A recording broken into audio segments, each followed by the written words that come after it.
Okay, आज हम लोग रिवाइज करेंगे SS 706 EOM paragraph and OM paragraph in independent auditors report. Very simple, नाम याद रखिएगा, कोट करने में मजा आता है। EOM OM in IAR. अच्छा, ऑब्जेक्टिव ऑफ ऑडिटर क्या है? यूजर अटेंशन को ड्रॉ करना, जहां ऑडिटर की जजमेंट में it is necessary to do so है। यूजर अटेंशन को ड्रॉ करना। अच्छा जी, कैसे ड्रॉ करना? एडिशनल कम्युनिकेशन करके इन दी ऑडिटर्स रिपोर्ट। अच्छा, कहां पे? matters appropriately presented or disclosed in the financial statement and appropriately presented or disclosed in the financial statement and is fundamental to the user's understanding of the financial statement or other matters other matter matlab which are not disclosed or presented in the financial statement and relevant for users understanding of the what auditor's responsibility and auditor's report। मोटे मोटे तौर पे अगर financial statement में disclosed है, fundamental है for users understanding of the financial statement, EOM use करते हैं। अगर फाइनेंशियल स्टेटमेंट में डिस्क्लोज नहीं है बट रेलेवेंट है for understanding of audit, auditors responsibility and auditor report, तो हम लोग ओएम पैराग्राफ जो है वो यूज करते हैं। डन, आ जाओ। ईओएम मैंने बता ही दिया, जब ऑडिटर को लगता है it is necessary to draw the user attention to a matter which is presented or disclosed in the financial statement and fundamental to users understanding of the financial statement, we will use EOM। But याद रखिए, अगर 701 apply हो रहा है, अगर 701 apply हो रहा है तो EOM में मैटर तभी आएगा when it is not determined to be a key audit matter। In short, if it is determined to be a key audit matter, we will apply 701 and we will disclose that matter as a key audit matter। अच्छा जी, आ जाओ जी।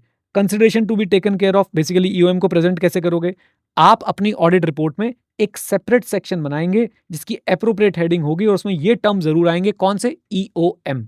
Okay, clear reference देंगे the matter being emphasise, कौन सा matter emphasise हो रहा है, और साथ साथ में क्लियरली बताएंगे where the disclosure related to this matter can be found in the financial statement. Okay, where the disclosure related to this matter can be found in the financial statement. अच्छा जी, देन ये भी आपने अपने EOM में हमेशा ध्यान रखना है, आपको लास्ट में हमेशा लिख के आना पड़ेगा। क्या लिख के आना पड़ेगा? Our opinion is not modified in respect of this matter. Okay, लीजिए। देन ईओएम के example: uncertainty related to litigation, subsequent event, early application of an financial reporting framework standard and last but not the least major catastrophe. Okay, चार बातें। सबसे पहले uncertainty related to litigation, subsequent event, early application of the accounting standard और major catastrophe. अच्छा जी, now EOM किसका substitute नहीं है? मॉडिफिकेशन का, डिस्क्लोजर का and reporting in accordance with 570 का, यानी मुर्ग का भी सब्स्टिट्यूट नहीं है, डिस्क्लोजर इन फाइनेंशियल स्टेटमेंट का सब्स्टिट्यूट नहीं है और मॉडिफिकेशन का सब्स्टिट्यूट तो है ही नहीं। Other matter paragraph, other matter paragraph कब यूज करता है auditor? When auditor consider it necessary to communicate a matter which is relevant for the user's understanding of the audit, auditor's responsibility or auditor's report।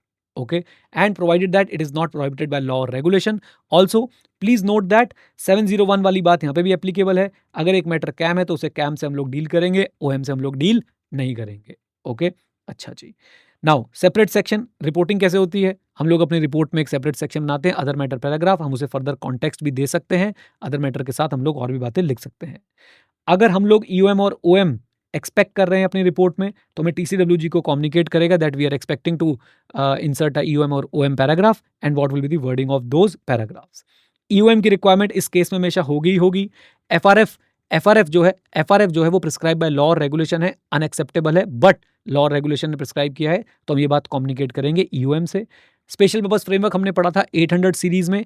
अगर special purpose framework use हो रहा है तो हम लोग एक अलर्ट पैराग्राफ भी उसे बोलते हैं, हम लोग वो ईओएम से करेंगे। और सब्सिक्वेंट इवेंट में जो फैक्ट्स वाली बात होती है, कौन से फैक्ट्स वाली बात होती है?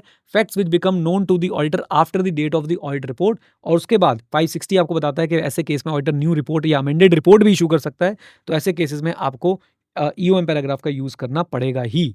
ओके, नाउ ईओएम का एग्जांपल मैंने दिया, 3 चीजों से आप लोगों का ईओएम बनता है। पहले हम बताएंगे we draw your attention to what, फिर हम बताएंगे उससे रिलेटेड बातें आपको फाइनेंशियल स्टेटमेंट में एग्जैक्टली कहाँ मिल सकती है, उस मैटर को हम लोग डिस्क्राइब करेंगे, और उससे रिलेटेड डिस्क्लोजर फाइनेंशियल स्टेटमेंट में कहाँ मिल सकते हैं, और तीसरी स्टेटमेंट में हम लोग लिखेंगे our opinion is not modified in respect of this matter. Okay, other matter का भी एग्जाम्पल दिया है। आप किसी कंपनी के ऑडिटर हैं, उसके 5 ब्रांच है, जिसका ऑडिट आपने नहीं किया है, आप सोलली उन ब्रांच ऑडिटर्स की रिपोर्ट पर रिलाय कर रहे हैं, तो वो बात भी आप लोग अदर मैटर पैराग्राफ से बता सकते हैं। ईओएम और की ऑडिट मैटर में डिफरेंस क्या है? कैम बेस्ड होते हैं किसके ऊपर? ऑडिटर के लिए मोस्ट सिग्निफिकेंट मैटर कौन से थे? और ईओएम बेस्ड होता है कि which are the matters which are fundamental for users understanding of the financial statement. Again इसी से निकलता हुआ एक पॉइंट, कैम हम लोग चूज करते हैं matters which need the most attention, और यहाँ पे हम लोग चूज करते हैं matters which are most important for और most fundamental for users understanding. ये बहुत इंपॉर्टेंट 701 में आपको बताया गया था कि कैम लिस्टेड कंपनी के केस में मैंडेटरी होते हैं, लेकिन 706 मैंडेटरी नहीं है। प्लस 706 में ईओएम किसी भी कंपनी के केस में आ सकता है, चाहे लिस्टेड हो या अनलिस्टेड हो। अच्छा जी, कैम बताता है व्हाट वाज कॉम्प्लेक्स और सिग्निफिकेंट, ये बताता है highlight something which is already disclose. ये भी एक डिस्टिंग्विशिंग पॉइंट है कि कैम उन चीज़ों के लिए भी आ सकता है जो फाइनेंशियल स्टेटमेंट में डिस्क्लोज नहीं है, लेकिन ईओएम हमेशा उन्हीं चीज़ों के लिए आएगा जो फाइनेंशियल स्टेटमेंट में डिस्क्लोज है। फिर डिटेल्स, कैम ज़्यादा डिटेल देता है, ईओएम कम डिटेल देता है। कैम हम लोग याद है आपको कैसे एड्रेस करते थे, हम कैम के बारे में बताते थे कि हमने इसे कैम क्यों माना है, हमने इसे एड्रेस कैसे किया है। लेकिन ईओएम में हम सिंपली बता देते हैं कि this is the matter which I want to highlight and the disclosure related to this matter can be found in the financial statement at this place, that's it. तो ये ज़्यादा आपको डिटेल देता है, it gives you basis to communicate with management, and ये आपको कम detail देता है, सिंपली आपकी अटेंशन ड्रॉ कर लेता है। एंड याद रखिए, too many EOM paragraph in the audit report can reduce the impact of the audit report. जैसे कि बहुत सिंपल सा एग्जांपल किसने दिया था, शायद अनुषा ने दिया था। एक चैप्टर में अगर मैं आपको सारे टॉपिक ही इंपॉर्टेंट मार्क करा दूं तो देयर इज नो पॉइंट कि भैया इंपॉर्टेंट टॉपिक मार्क कराए हैं। तो एक रिपोर्ट में अगर बहुत सारे ईओएम आ जाएंगे तो ईओएम का इम्पैक्ट जो है वो बिल्कुल खत्म हो जाएगा। डन। क्वेश्चंस हमने जो देखे वो भी आपको मैं बता देता हूँ। इंपॉर्टेंट क्वेश्चंस इसके कौन कौन से लगे मुझे, देखिए ये एक एक्सेप्शनल क्वेश्चन है। ड्राफ्टिंग की नॉलेज मेरे हिसाब से आपको होनी चाहिए, तो ड्राफ्टिंग की नॉलेज आप 2-3 बार पढ़ेंगे आपको हो जाएगी। हमने 700 में ये पूरा का पूरा ड्राफ्ट अच्छे से समझा हुआ है। अगर आप 700 के कंटेंट को ध्यान में रखते हुए ड्राफ्ट करेंगे, you are good to go, right. अच्छा जी, देन इसके बाद जो मुझे लगा आपसे इस तरह के क्वेश्चन जो है वो पूछे जा सकते हैं कि भाई जो 2 ऑब्जर्वेशन दे रखी थी ना हमें कि 2 ऑब्जर्वेशन है, बताइए इन ऑब्जर्वेशंस का क्या होगा ऑडिट रिपोर्ट में। ये मेरे हिसाब से एक बड़ा अच्छा स्टैंडर्ड क्वेश्चन है, ए के बी एसोसिएट्स वाला, इसको आप ज़रूर कर लेंगे, राइट। और साथ-साथ में जो हमने पहला क्वेश्चन किया था इसी का, वो भी एक अच्छा क्वेश्चन मुझे लगा था, आप उसको भी पढ़ सकते हैं, पीटीडी लिमिटेड वाला। डन। ये क्वेश्चन जेनेरिक था, लेकिन आप अगर ध्यान से देखें इस क्वेश्चन में आपको 580 मिक्स करके दे दिया गया, कहीं न कहीं 705 मिक्स करके दे दिया गया, और 706 तो पूछा गया है कि लगेगा कि नहीं लगेगा। लेकिन 706 डिपेंड करता है 580 और 705 पे इस पर्टिकुलर केस के अंदर। ओके, चलिए, all the best, God bless you.